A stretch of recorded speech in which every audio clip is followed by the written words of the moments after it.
Hello everyone, I'm Tom and this is FantasyRift. Dewey can't be with us this week, so we're going to have a special audio-only edition of FantasyRift. Week 4 is nigh, so let's jump right into the picks.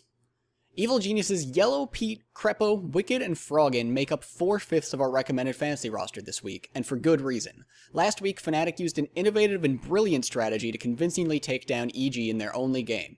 That strategy could be a video in its own right, but for now, suffice it to say that as a result of the unconventional play resulting in a surprise loss, EG's prices are all true bargains.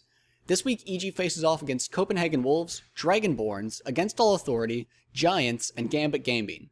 Many of these teams will no doubt hope to incorporate some of Fnatic's strategy into their play against Evil Geniuses, but expect EG to have an answer this time. Also, remember that every team this week has many other matchups to prepare for.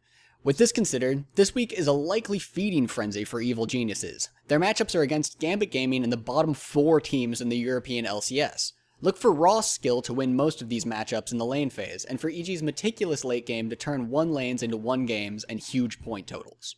In our 5th and final roster slot, we find Team Solo Mid's The Odd One for $29. He's one of the most well-known junglers in the game, and enjoys a pillowy soft lineup of opponents this week against Complexity, GGU, Marn, Vulcan, and the 6-0 Curse.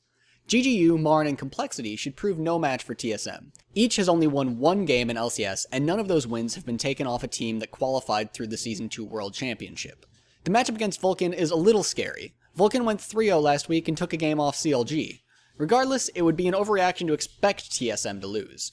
Last, Cursed is almost certainly going to eat TSM alive, drink their blood, and grind their bones to make their bread, but that's only 1 game out of 5.